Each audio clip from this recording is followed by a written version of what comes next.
평생 가족을 위해 희생해온 아버지 김수봉. 그러나 아들 도윤은 어느 날 그를 외면하는 선택을 합니다. 말하지 못했던 진실과 너무 늦어버린 후회. 이 이야기는 우리 주변 어딘가에 있을 법한 부모와 자식의 현실 드라마입니다. 여러분, 남의 집 운전대를 30년 잡으면 무슨 일이 벌어지는지 아십니까? 주인 집 안방에서 오가는 비밀부터 그 집 자식들이 부모 몰래 흘리는 눈물까지 백미러 하나에 다 들어오게 마련이죠. 오늘 들려드릴 이야기는 평생 남의 뒤만 봐주던 한 기사와 그 기사가 목숨 걸고 지켜낸 한 아이의 기록입니다. 새벽 5시 서울 평창동의 공기는 늘 칼날처럼 예리합니다. 72세 김수봉 씨는 오늘도 습관처럼 그 서슬 퍼런 공기를 뚫고 마당으로 나옵니다. 그의 손에는 낡은 극세사 걸레가 들려 있죠. 방 노파의 검은색 세단 위로 서리가 내려앉아 있네요. 수봉 씨는 입김을 호호 불어가며 차체를 닦습니다. 차갑게 식은 철판이 그의 손끝을 아리게 하지만 수봉 씨는 표정이 없습니다. 아니, 표정을 지우는 게 이 집에서 30년을 버틴 비결이었죠. 30년 전 수봉 씨가 처음 이 집 운전대를 잡았을 땐 꿈도 많았습니다. 내 차 한 대 가져보는 게 소원이었던 젊은 기사는 어느덧 머리가 희끗해진 노인이 되어버렸네요. 김 기사 아직이야? 박 노파의 목소리입니다. 70 후반의 나이에도 칼칼한 목소리는 여전하죠. 수봉 씨는 얼른 허리를 굽히며 대답합니다. 예, 사모님. 준비 끝났습니다. 박 노파가 뒷자리에 앉자마자 차 안은 얼음장 같은 냉기가 감돕니다. 그녀는 수봉 씨를 사람으로 보지 않습니다. 그저 차의 부속품 정도로 여기죠. 백미러로 보이는 박 노파의 눈은 욕심으로 가득 차 있습니다. 수봉 씨가 이 집에서 유일하게 사람 냄새를 맡는 곳은 박 노파의 옆자리가 아닙니다. 바로 뒷자리 가방을 꼭 껴안고 앉은 10살 소년 도윤이의 자리죠. 도윤이는 박 노파의 둘째 아들이 남긴 외손주입니다. 사고로 부모를 한나란시에 잃고 이 저택에 들어온 지 이제 1년. 아이의 눈에는 생기가 없습니다. 겁에 질린 어린 짐승 같은 눈동자뿐이죠. 할아버지, 안녕하세요. 도윤이가 아주 작은 목소리로 인사합니다. 수봉 씨는 백미러로 아이와 눈을 맞춥니다. 박 노파가 옆에 있으니 큰 소리로 대답할 순 없죠. 그저 눈을 한번 지그시 감았다 뜨며 미소 짓습니다. 그래, 오늘도 고생하자는 노기사만의 무언의 응원입니다. 박 노파는 차 안에서도 쉴 새 없이 전화를 돌립니다. 큰아들에게 그룹 지분을 어떻게 넘길지, 둘째 아들이 남긴 유산 중 알짜배기 땅을 어떻게 빼돌릴지 계산하느라 바쁩니다. 뒷자리에 앉은 도윤이는 자기 부모의 유산을 할머니와 큰아버지 일가가 찢어발기고 있다는 사실을 알까요? 수봉 씨는 운전대를 쥔 손바닥에 땀이 뱄니다. 수봉 씨의 뇌리에는 잊을 수 없는 장면이 하나 있습니다. 6개월 전 도윤이의 어머니이자 수봉 씨가 모셨던 둘째 사모님이 병상에서 마지막으로 그의 손을 잡았던 날입니다. 암세포가 온몸을 덮어 뼈만 앙상했던 사모님은 눈물을 흘리며 이렇게 속삭였죠. 김 기사님, 우리 도윤이 저 독사 같은 소굴에 혼자 두면 안 돼요. 제발 도윤이 좀 사람 만들어주세요. 저 사람들, 도윤이 유산만 챙기고 애는 버릴 사람들이에요. 수봉 씨는 그때 아무 말도 못했습니다. 그저 거칠어진 사모님의 손등 위로 눈물만 뚝뚝 떨어뜨렸죠. 일개 운전기사가 재벌집 손주를 무슨 수로 지킨단 말입니까? 하지만 오늘 박 노파의 통화 내용을 듣고 수봉 씨는 깨닫습니다. 이제 시간이 얼마 남지 않았다는 걸요. 그래, 유학 서류는 다 준비됐지? 내 공부시키러 보낸다고 하면 누가 뭐라 하겠어. 적당히 이름 없는 시설에 넣어두고 관리만 해. 한국 땅은 다시 못 밟게 해야 뒷말이 없지. 유학이라니요. 그건 유배였습니다. 10살짜리 아이를 연고도 없는 타국 오지에 버리겠다는 박 노파의 계획에 수봉 씨의 심장이 방망이질 칩니다. 버려진다는 말이 도윤이의 귀에 들어갔을까봐 수봉 씨는 슬쩍 백미러를 봅니다. 도윤이는 창밖만 보고 있네요. 하지만 아이의 손이 떨리고 있습니다. 다 알고 있는 겁니다. 이 집에서 자기가 어떤 존재인지. 갔다 오거라. 괜히 울상 짓지 말고. 박 노파의 차가운 명령에 도윤이가 차에서 내립니다. 수봉 씨는 도윤이의 뒷모습을 한참 동안 바라봅니다. 축 처진 어깨, 너무 일찍 어른이 되어버린 발걸음. 수봉 씨는 결심합니다. 30년간 잡아온 이 운전대를 오늘 처음으로 박 노파가 원하는 방향이 아닌 다른 곳으로 꺾어야겠다고 말이죠. 수봉 씨는 퇴근길에 낡은 장부 하나를 꺼내듭니다. 운행일지라고 적힌 이 수첩에는 지난 30년간 박 노파 일가가 저지른 탈세, 뇌물, 부동산 투기 기록이 빼곡히 적혀 있습니다. 기사들은 알거든요. 주인이 어디서 누구를 만났는지, 어떤 가방을 주고받았는지. 이건 수봉 씨가 살아남기 위해 기록한 방어권이었지만 이제는 도윤이를 지킬 유일한 창이 되었습니다. 수봉 씨는 자기 방으로 돌아와 짐을 쌉니다. 거창한 짐도 아닙니다. 옷 몇 가지와 낡은 사진첩, 그리고 도윤이에게 줄 따뜻한 우유 한 병. 그는 박 노파가 잠든 사이 도윤이의 방으로 향합니다. 방문을 열자 도윤이가 자지도 않고 앉아 있습니다. 마치 누군가 구하러 오기를 기다렸던 아이처럼요. 수봉 씨가 손가락을 입에 대고 조용히 하라는 신호를 보냅니다. 도윤아, 할아버지랑 여행 갈까? 수봉 씨의 낮은 목소리에 도윤이의 눈에 처음으로 생기가 돕니다. 아이는 묻지도 따지지도 않고 수봉 씨의 손을 꼭 잡습니다. 두 사람은 숨을 죽이며 저택 뒷문으로 빠져나옵니다. 마당 구석, 박 노파의 세단 옆에 세워진 수봉 씨의 낡은 1톤 트럭이 보입니다. 30년 충직했던 기사의 반란이 시작되었습니다. 시동 소리가 정적을 깨울까봐 트럭을 밀어 대문 밖까지 나가는 두 사람. 박 노파의 서슬 퍼런 추격이 시작되기 전 그들은 어디로 숨어들까요? 그리고 수봉 씨가 쥐고 있는 그 낡은 장부는 훗날 어떤 불씨가 될까요?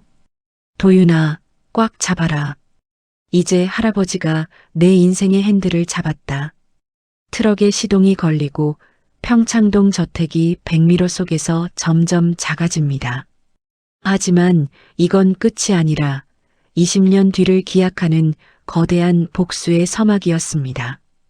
여러분, 인생에서 가장 무서운 선택을 해본 적 있으십니까? 평생을 남의 집 종처럼 살아온 예순의 사내가 재벌집 손주를 트럭에 태우고 도망자가 되기로 한 그 새벽. 김수봉 씨의 손은 운전대를 잡은 채 덜덜 떨리고 있었습니다. 하지만 백미러에 비친 아이의 맑은 눈망울을 본 순간 그는 기어를 꺾었습니다. 돌아갈 길은 이미 끊겼죠. 비가 억수같이 쏟아지는 영동 고속도로. 수봉 씨의 낡은 1톤 트럭은 빗줄기를 뚫고 강원도로 향합니다. 화려한 세단만 몰던 그의 손에 덜덜거리는 트럭 핸들이 생경하기만 합니다. 옆자리에는 10살 도윤이가 낡은 담요를 덮고 웅크려 있네요. 아이는 묻지 않았습니다. 할아버지가 자기를 어디로 데려가는지, 왜 한밤중에 도망쳐야 하는지 말이죠. 그저 수봉 씨의 낡은 셔츠 끝자락을 꼭 쥔 채 얕은 잠이 들었을 뿐입니다. 수봉 씨는 앞만 보고 달립니다. 머릿속에는 평창동 저택의 아수라장이 그려집니다. 아침이 오고 박 노파가 도윤이의 빈방을 확인하는 순간 서울 하늘 아래 수봉 씨가 설 곳은 사라지겠죠. 유괴범 혹은 절도범. 박노파가 자신에게 씌울 프레임은 불 보듯 뻔합니다. 수봉 씨가 향하는 곳은 강원도 정선의 깊은 골짜기입니다. 지도에도 잘 나오지 않는 경기도 이제야 겨우 들어오는 고랭지 배추밭 마을이죠. 그곳은 수봉 씨가 30년 전 고향을 떠날 때 다시는 돌아가지 않겠노라 다짐했던 가난의 땅이었습니다.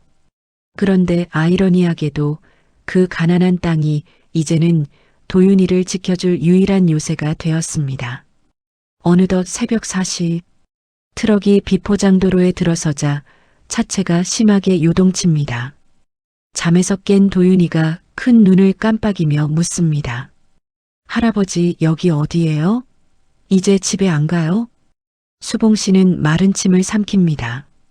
그리고는 아이의 머리를 거친 손으로 쓰다듬어 주죠. 도윤아, 이제 여기가 우리 집이다. 저기 평창동은 이제 잊어버려라. 할아버지가 너 배 안 골게 할게. 할아버지 믿지? 도윤이는 잠시 침묵하다가 고개를 끄덕입니다. 그 어린 것이 뭘 안다고 수봉 씨의 손을 자기 작은 손으로 덮어줍니다. 그 온기에 수봉 씨는 참았던 눈물이 왈칵 쏟아질 뻔했습니다. 정선 오두막에 도착한 첫날, 수봉 씨가 할 수 있는 건 아무것도 없었습니다. 이름도 숨겨야 했고 연고도 끊어야 했죠. 그는 30년간 잡아온 부드러운 가죽 핸들 대신 굳은 살 박인 삽자루와 낫을 잡았습니다. 낮에는 고랭지 밭에서 허리가 끊어져라 배추를 심고 밤에는 마을 입구에서 남들 눈을 피해 화물차 짐을 날랐습니다. 하루는 도윤이가 학교에서 돌아와 마당 구석에서 울고 있었습니다. 시골 아이들의 텃세 때문이 아니었습니다.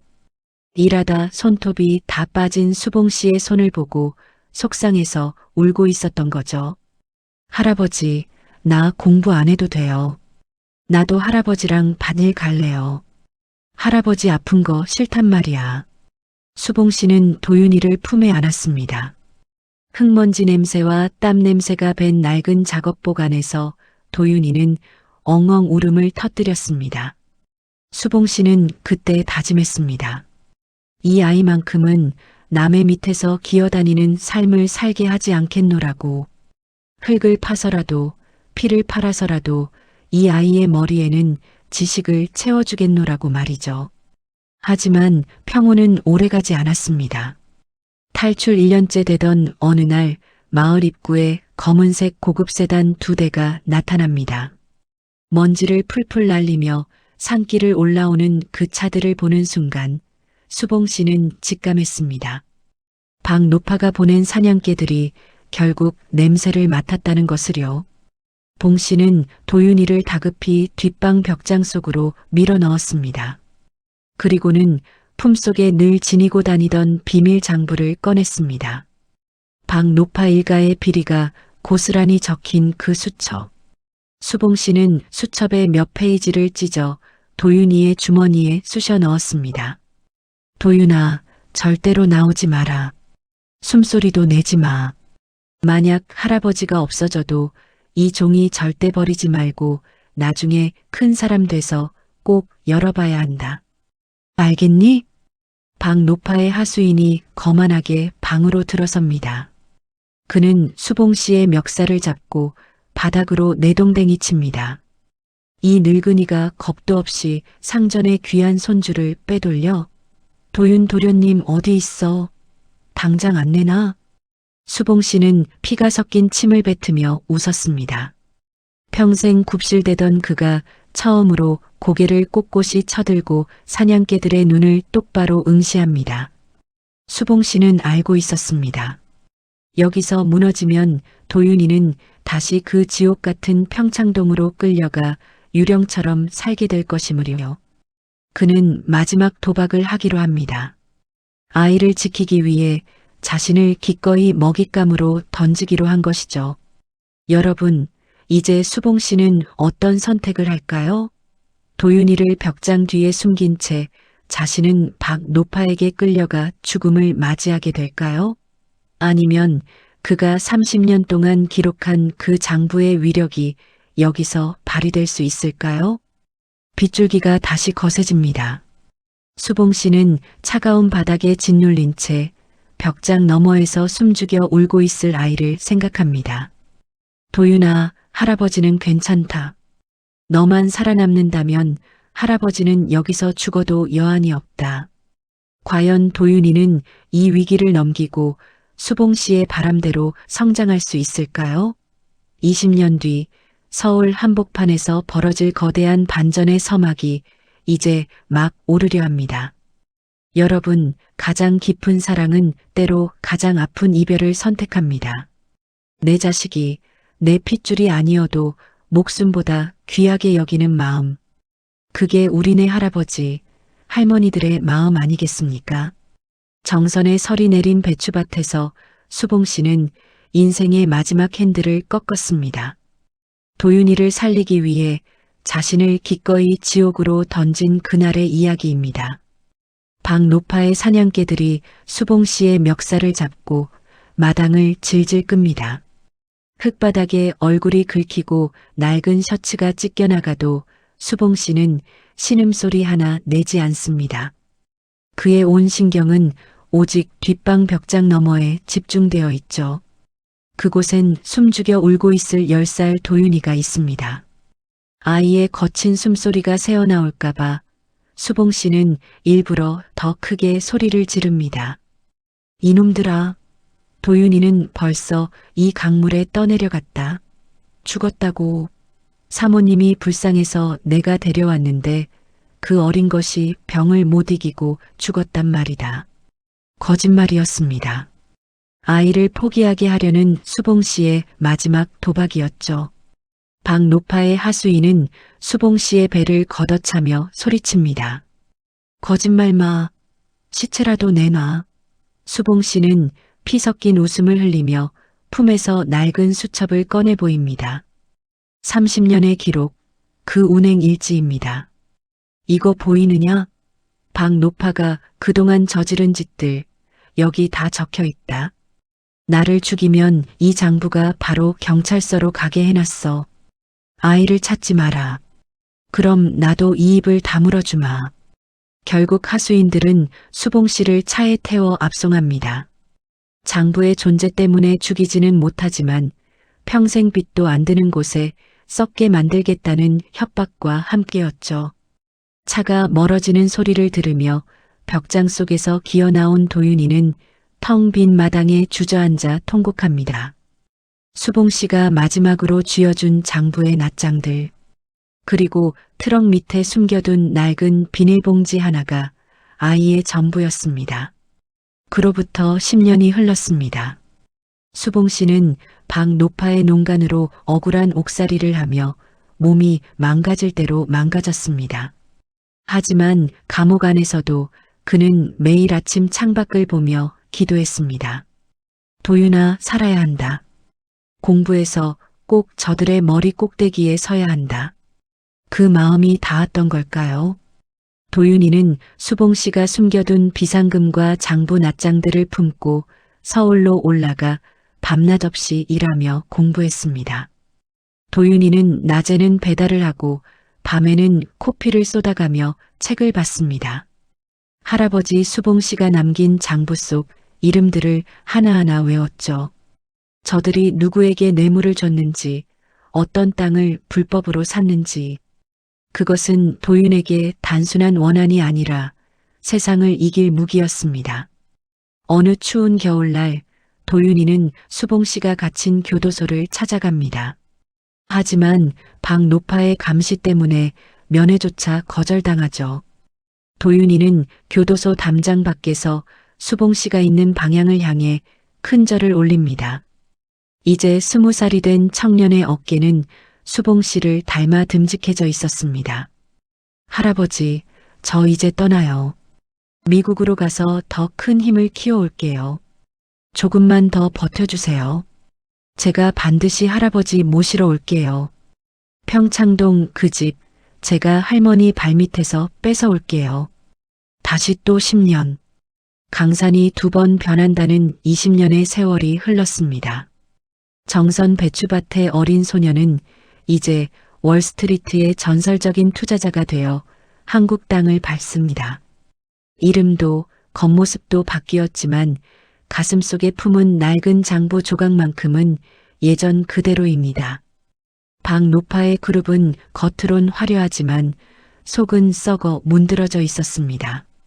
무리한 투자와 장남의 도박으로 파산 직전이었죠.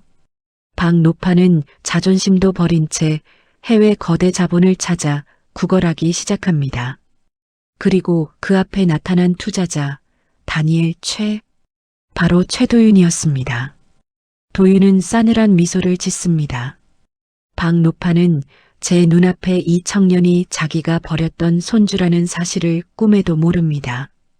도윤은 박노파가 내민 손을 잡는 대신 주머니에서 낡고 바랜 종이 한 장을 꺼내 탁자 위에 올립니다.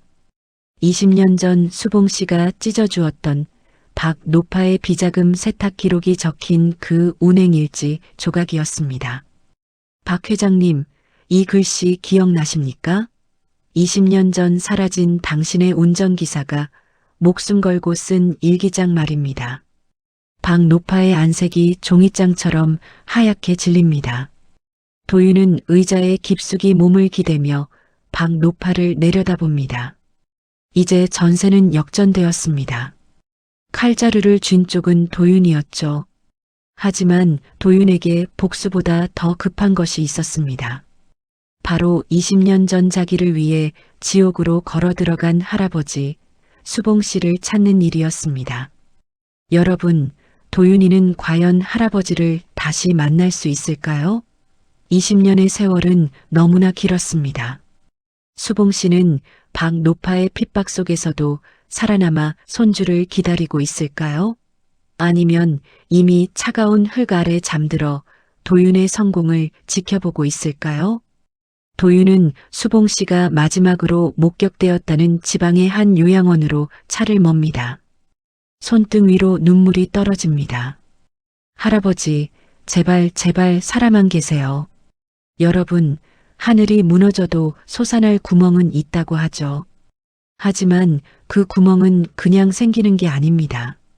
누군가의 뼈를 깎는 인내와 그 인내를 배신하지 않는 시간이 만났을 때 비로소 기적이 일어납니다.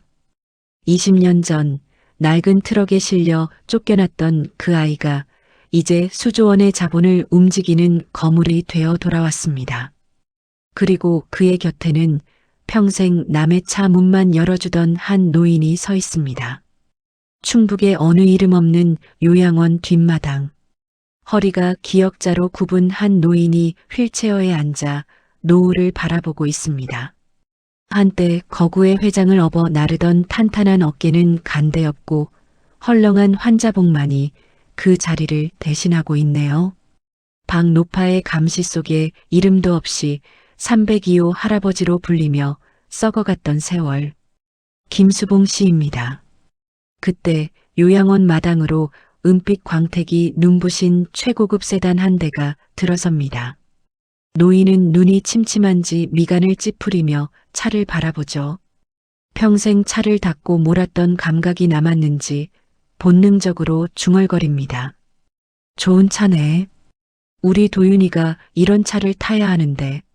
한 청년이 차에서 내립니다. 맞춤 정장에 흐트러짐 없는 머리칼 하지만 눈동자만큼은 금방이라도 터질 듯 붉게 충혈되어 있습니다. 청년은 노인 앞에 멈춰서서 무릎을 꿇습니다. 노인은 영문도 모른 채 멍하니 청년을 바라봅니다. 할아버지, 저 왔어요. 늦어서 죄송해요. 너무 늦었죠? 수봉 씨의 흐릿한 눈동자가 파르르 떨립니다. 20년 전 정선 배추밭에서 헤어질 때 그 여린 목소리가 겹쳐 들립니다. 수봉 씨는 떨리는 손을 뻗어 청년의 얼굴을 만져봅니다. 거친 손바닥에 닿는 매끄러운 피부. 꿈이 아니었습니다. 도윤이냐? 내 강아지. 우리 도윤이 맞느냐? 두 사람은 한참을 말없이 울었습니다. 20년의 한이 요양원 뒷마당에 눈물로 쏟아졌죠. 도윤은 그 자리에서 약속합니다. 이제 할아버지의 남은 생은 남의 앞길이 아닌 자신의 가장 귀한 뒷자리에 모시겠다고 말이죠. 며칠 뒤 평창동 박 노파의 저택 앞입니다. 부도 위기에 몰린 박 노파는 해외 투자자 다니엘 최의 방문을 앞두고 안달이 나 있습니다. 대문을 열고 들어오는 차는 20년 전 수봉 씨가 탔던 그 차보다 훨씬 크고 위압적입니다. 차가 멈춰서고 수행비서가 뒷문을 엽니다. 박 노파는 허리를 굽히며 투자자를 맞이할 준비를 하죠. 그런데 차에서 내리는 인물을 본 박 노파의 얼굴이 순식간에 경악으로 물듭니다. 아니, 내가 왜, 김 기사, 내 놈이 왜 거기서 나와? 차 뒷자리에서 내린 사람은 다름 아닌 김수봉 씨였습니다. 도윤이 선물한 최고급 수트를 입고 꼿꼿하게 허리를 편 채 박 노파를 내려다보고 있습니다. 그리고 그 옆에서 도윤이 수봉의 팔짱을 끼며 차갑게 쏘아붙입니다. 회장님, 손님을 맞으려면 예우를 갖추셔야죠. 여기 계신 분은 제 투자 고문이자 저를 키워주신 제 아버지입니다. 박 노파의 장남과 가문 식구들이 거실로 튀어나옵니다. 도윤은 품 안에서 두툼한 서류 뭉치를 꺼내 테이블 위에 던집니다. 그것은 박 노파 그룹의 채권 인수 확인서, 그리고 수봉 씨가 30년 동안 기록했던 운행일지의 원본이었습니다. 할머니, 당신이 내 부모님의 유산을 뺏고 나를 버렸을 때 이분은 자기 인생을 버리고 나를 지켰습니다. 이제 이 집과 그룹 전부 제 겁니다. 당신들이 살던 방식 그대로 몸만 나가주셔야겠습니다. 20년 전 수봉 씨를 도둑으로 몰아 내쫓았던 그 자리에서 전세가 완전히 역전되었습니다. 박 노파는 수봉 씨의 발끝을 붙잡으며 애원합니다. 김 기사, 예정을 생각해서 한 번만 봐줘. 수봉 씨는 그 손을 천천히 하지만 단호하게 뿌리칩니다. 사모님, 저는 기사라 길을 잘 압니다. 당신이 갈 길은 여기가 아니라 당신이 저지른 죄의 대가를 받는 곳입니다. 차 준비해 둘 테니 마지막으로 제 차 타고 경찰서로 가시지요. 여러분, 이보다 더 완벽한 복수가 어디 있겠습니까? 몽둥이로 때리는 복수보다 더 무서운 건 그들이 가장 소중히 여겼던 돈과 권력을 가장 무시했던 사람에게 뺏기는 것입니다. 화려했던 평창동 저택은 이제 도윤과 수봉의 차지가 되었습니다. 하지만 도윤에게 이 집은 승전지가 아닙니다. 할아버지의 억울함을 씻어낸 정화의 공간이죠. 도윤은 수봉 씨를 데리고 저택의 가장 높은 곳, 북한산이 보이는 테라스로 향합니다. 이제 모든 것이 끝난 것 같지만 수봉 씨의 마음속엔 마지막으로 할 일이 하나 더 남아 있습니다. 평생을 운전기사로 살며 마음속에 품어온 그 한 문장을 완성하는 것이죠. 모든 사건이 봉합되고 평화가 찾아온 듯한 저녁. 수봉 씨는 도윤의 손을 잡고 묻습니다. 도윤아, 이제 우리 그곳에 가볼 수 있겠느냐? 여러분, 인생이라는 긴 여정에서 가장 행복한 순간은 언제일까요? 큰 돈을 벌었을 때일까요? 아니면 원수를 갚았을 때일까요? 아마도 평생 짊어지고 온 무거운 짐을 내려놓고 사랑하는 사람과 마주 앉아 따뜻한 밥 한 끼 나누는 바로 그 순간일 겁니다. 30년 동안 남의 인생을 운전해온 김수봉 씨. 그가 드디어 자신의 마지막 정거장에 도착했습니다. 경기도 외곽의 어느 조용한 수목원. 이곳은 도윤의 어머니, 즉 수봉 씨가 모셨던 둘째 사모님이 잠들어 계신 곳입니다. 박 노파의 눈을 피해 구석진 곳에 초라하게 놓여있던 묘소였죠.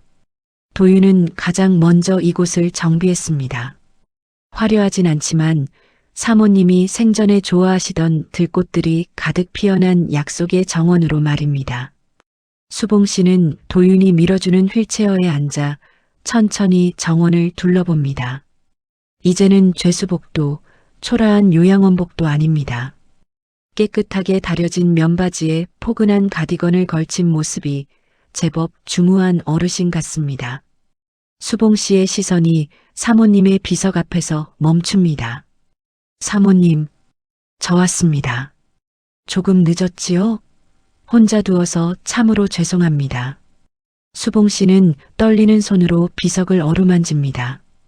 20년 전 병실에서 사모님과 했던 약속. 도윤이를 지옥에서 꺼내달라던 그 간절한 부탁이 비석의 결을 타고 수봉 씨의 심장으로 다시 흐르는 듯합니다. 수봉 씨는 휠체어 옆에 서 있는 늠름한 청년 도윤을 올려다봅니다. 사모님, 여기 보셔요. 우리 도윤이가 이렇게나 잘 컸습니다. 제 손은 비록 거칠어졌지만 이 녀석 마음은 비단결처럼 곱게 키우려 애썼습니다. 이제 저 약속 다 지킨 거 맞지요?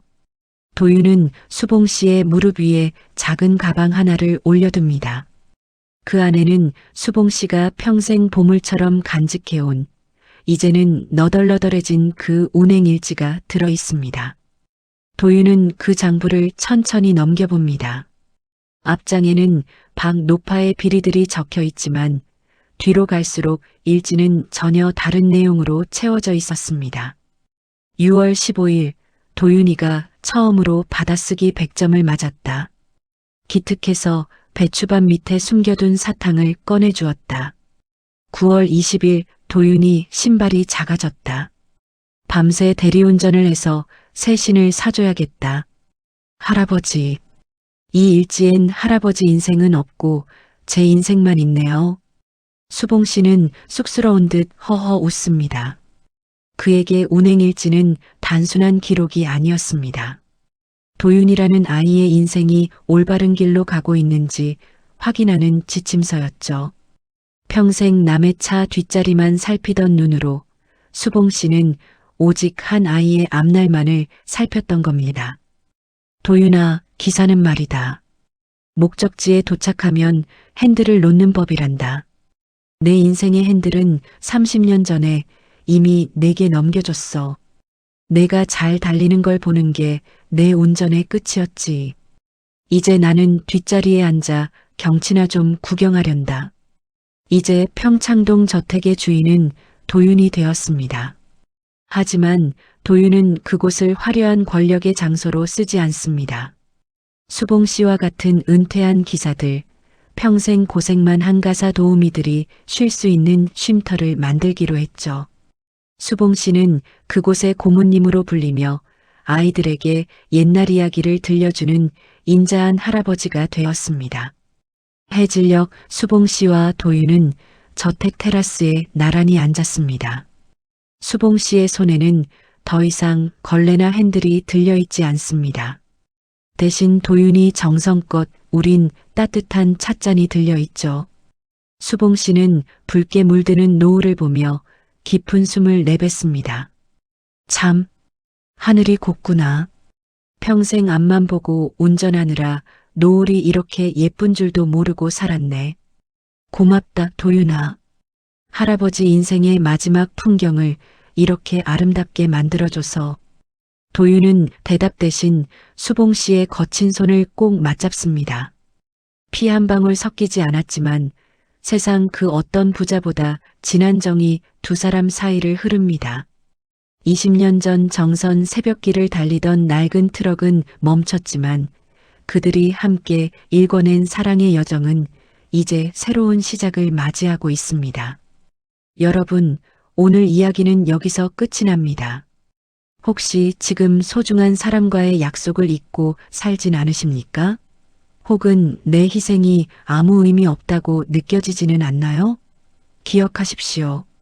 수봉 씨가 지켜낸 건 도윤이라는 한 아이가 아니라 진심은 반드시 통한다는 우리 삶의 고귀한 진리였습니다. 오늘 밤 곁에 있는 가족의 손을 한번 꼭 잡아보세요.